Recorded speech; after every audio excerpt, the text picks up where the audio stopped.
anak-anak ibu sekalian, bagaimana kabarnya hari ini? Alhamdulillah baik, Bu. Alhamdulillah. Nah, sebelum kita masuk ke pembelajaran, silakan ketua kelas pimpin doa.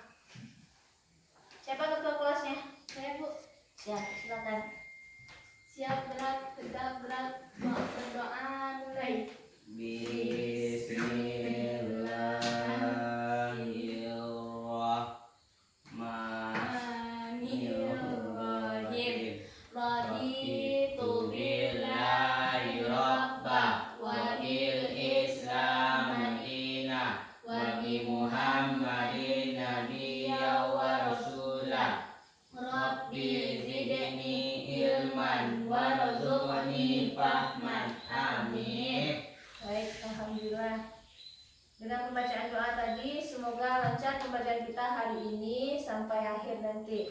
Sebelum ibu masuk ke pelajaran, sebelumnya ibu mau absen dulu. Nah, bagi nama-nama yang terpanggil silakan bilang hadir ya. Baik. Aprilia Putri hadir. Aulia Nur Husna Hadir, Bu. Zaki Sakit, Bu. sakit. Piran Hadir, Bu. hadir. Baik. Hari ini ibu udah absen. Selanjutnya hari ini kita akan belajar materi tentang i'tikaf. Sebelumnya ibu mau tanya dulu. Dari anak-anak ibu ada yang udah tahu apa itu i'tikaf? Sudah, Bu. Apa? Coba silakan kepada Aulia, apa itu i'tikaf? Berdiam diri di dalam masjid. Orang yang berdiam diri di dalam masjid. Ya, kita beri aplaus dulu buat Aulia. Nah, selanjutnya sebelum itu ibu akan menjelaskan apa materi kita hari ini, yaitu materi kita tentang dengan beriktikaf hati kita menjadi tenang dan tentram. Pada hari ini tujuan pembelajaran kita yaitu kita mengetahui pengertian iktikaf, selanjutnya yaitu dalil yang menjelaskan tentang iktikaf, selanjutnya yaitu hukum iktikaf, rukun iktikaf, syarat iktikaf, dan hal-hal yang membatalkan iktikaf, dan hal-hal yang dibolehkan ketika beriktikaf, hal-hal yang dianjurkan ketika beriktikaf, dan hikmah kita beriktikaf. Jadi masuk kita ke pembelajaran. Yang pertama yaitu pengertian i'tikaf. I'tikaf itu berasal dari bahasa Arab, yaitu i'tikafa ya'takifu i'tikafan. Yang mana arti dari i'tikaf itu adalah berdiam diri, menetap atau tinggal. Itu menurut bahasa. Sedangkan menurut istilah yaitu berdiam diri di dalam masjid untuk beribadah kepada Allah Subhanahu wa taala yang dilakukan oleh orang-orang tertentu dengan cara tertentu. Nah, ada dalil yang menjelaskan tentang i'tikaf yaitu surat Al-Baqarah ayat 125. Silakan, siapa yang mau baca Al-Qur'an? Nah, silakan kepada Aulia untuk baca surat Al-Baqarah ayat 125.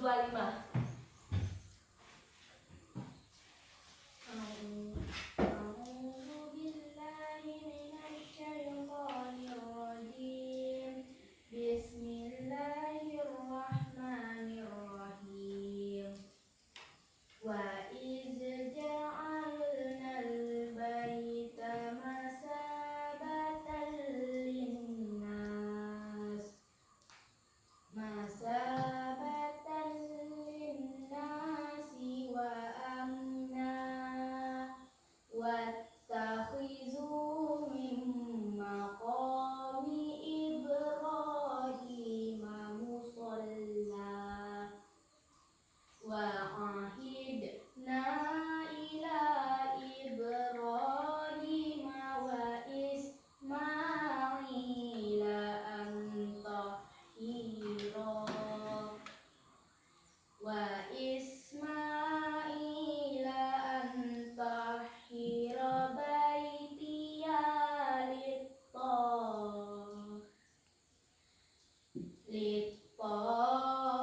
lit-taifina wal 'akifina war rukka'is sujud. Sadaqallahul azim. Silakan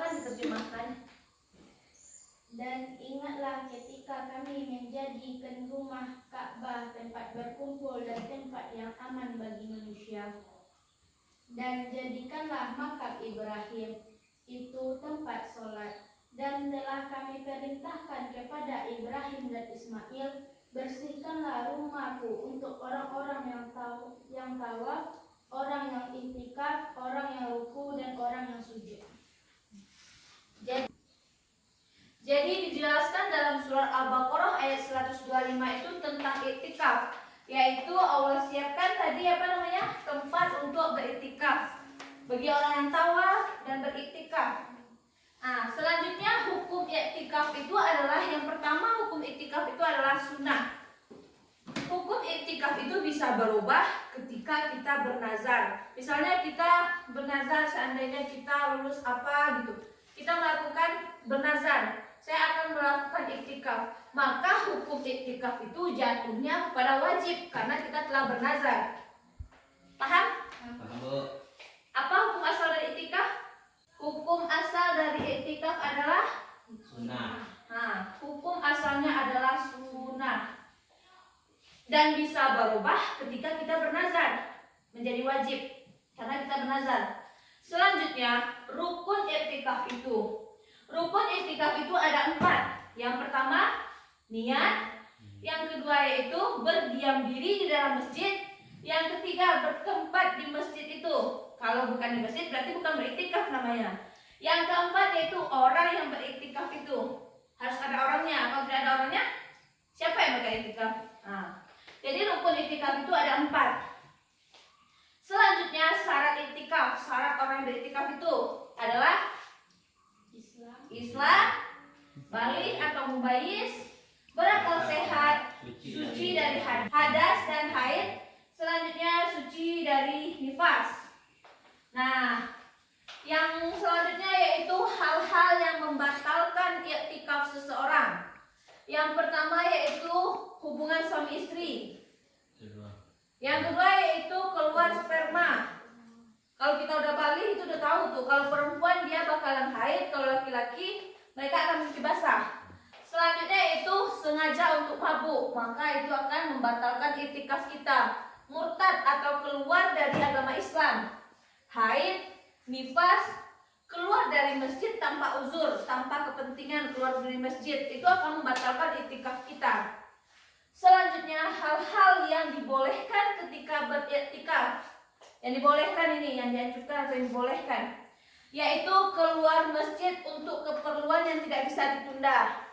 Kita perlu misalnya untuk datang kan, berarti kita harus memenuhi panggilan itu. Berarti kita boleh boleh hal-hal yang dibolehkan ketika kita keluar masjid untuk keperluan yang tidak bisa ditunda. Selanjutnya itu menyisir rambut dan merapikannya. Kita tidak berdiam diri di masjid saja, dan dibolehkan juga kita menyisir rambut dan merapikan badan kita. Dan selanjutnya yaitu membawa kasur dan perlengkapan ke masjid. Perlengkapan tersebut adalah perlengkapan untuk keperluan kita beriktikaf, untuk kita bawa ke masjid. Dan selanjutnya makan, minum, dan kita jaga kebersihan masjid tersebut. Dan yang terakhir yaitu menerima tamu masjid dan mengantarkan tamu tersebut ke depan pintu masjid. Sampai di sini bisa dipahami? Dah. Selanjutnya yaitu ada 2 materi lagi, yaitu hal-hal yang dianjurkan ketika beriktikaf, yaitu kita menambah sholat sunnah, kita membaca Al-Quran ketika beriktikaf itu adalah hal-hal yang dianjurkan. Bersolawat, sholat, membaca Al-Quran, kurangi hubungan dengan manusia yang tidak berkepentingan. Misalnya kita ngobrol-ngobrol dengan orang yang tidak penting, mengobrol apa itu di masjid yang tidak penting, itu dikurangi. Selanjutnya yang terakhir yaitu hikmah. Hikmah dari atau manfaat kita beriktikaf. Manfaat kita beriktikaf itu adalah menambah daya tahan tubuh kita, membersihkan jiwa kita, membuat hati kita tenang. Dan ada juga iktikaf 10 hari di terakhir Ramadan, yaitu itu sangat besar pahalanya karena pada 10 hari di bulan Ramadan itu adalah malam Lailatul Qadar. Nah, itulah penjelasan ibu hari ini. Ada dari anak ibu yang tidak paham? Silakan ditanyakan dulu. Angkat tangan saja. Hal-hal yang dibolehkan dibolehkan dalam iktikaf. Hal-hal yang dibolehkan dalam beriktikaf.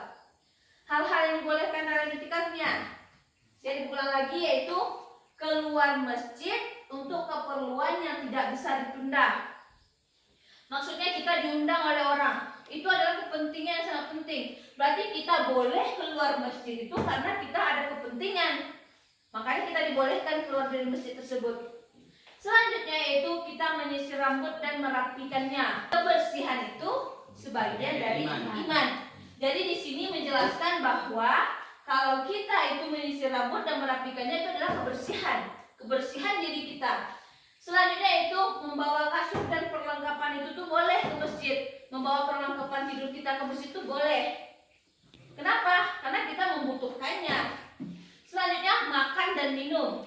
Kebersihannya yaitu makan dan minum itu adalah kebutuhan kita. Setelah kita makan dan minum, kita bersihkan lagi. Selanjutnya itu menerima tamu juga dibolehkan bagi orang yang beriktikaf.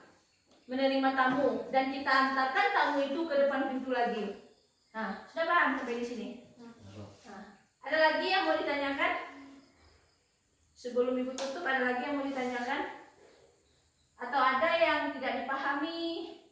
Atau ada hal-hal yang lain yang selain ini yang mau ditanyakan? Masih ada? Nah, baik, ini adalah ringkasan materi kita hari ini. Ibu harap anak-anak ibu bisa mencatat dan menghafalkannya. Untuk minggu depan ini akan ibu tanya lagi, karena kita akan mengadakan kuis di minggu depan tentang dengan iktikaf hati menjadi tenang dan tentram. Dah? Baik, itulah penjelasan materi kita pada hari ini. Terlebih terkurang ibu mohon maaf. Kita sudahi dengan alhamdulillahirabbil alamin. Dan assalamualaikum warahmatullahi wabarakatuh. Waalaikumsalam warahmatullahi wabarakatuh.